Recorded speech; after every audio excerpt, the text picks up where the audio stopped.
हरे कृष्ण दोस्तों, जय श्री राम। मांगना उससे चाहिए जो दे सकता हो, उससे भी क्या मांगना जो किसी और से मांग रहा है।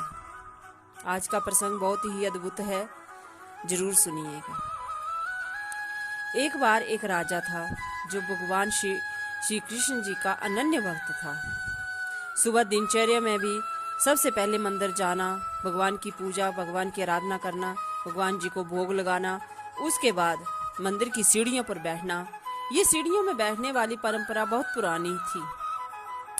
जब भी आप मंदिर जाएं तो 2 मिनट के लिए मंदिर में जरूर बैठें, क्योंकि वहाँ की ऊर्जा बड़ी अलग होती है। आपका शरीर जो है, जब वहाँ की ऊर्जा प्राप्त करता है तो आपका सारा व्यक्तित्व बदल जाता है। तो इसीलिए मंदिर में जब भी जाएं वहां जरूर बैठें। तो ये राजा सीढ़ियों में बैठता था। तो एक दिन हुआ यूं, राजा सीढ़ियों में बैठा हुआ था तो राजा के दोनों तरफ एक एक भिक्षु बैठे थे, एक दाएं तरफ एक बाएं तरफ। तो एक भिक्षु ने कहा, हे प्रभु, मुझे इतना दे कि मुझे जीवन में कभी भिक्षा ना मांगनी पड़ी। तो दूसरा भिक्षु ने कहा, हे राजा, तू तो इतना धनवान है, जब तेरा मन करे तो मुझे इतना देना कि मैं जीवन भर भिक्षा नहीं मांगू। राजा ने दोनों को सुना।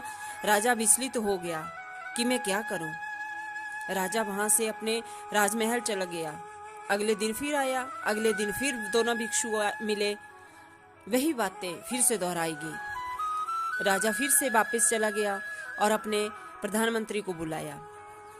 बोला कि रोज ऐसे हो रहा है, मैं क्या करूं, मुझे कुछ समझ नहीं आ रहा है, मैं किससे दूं या किसे ना दूं। तो प्रधानमंत्री ने कहा, जो ईश्वर से मांग रहा है उसे तो ईश्वर दे ही देंगे, आप उसे दो जो आपसे मांग रहा है, क्योंकि आपको उसे देना चाहिए, वो सिर्फ आपसे मांग रहा है। राजा ने कहा कि ठीक है, मैं ऐसे ही करूंगा। तो दूसरे को बुरा लगेगा, तो एक काम करते हैं, सुबह खीर तैयार कर दो, मैं खीर के बर्तन में सोने की कुछ मोहरें डलवा दूंगा और वो मोहरें उस भिक्षु को दे दूंगा जो मुझसे मांगता है।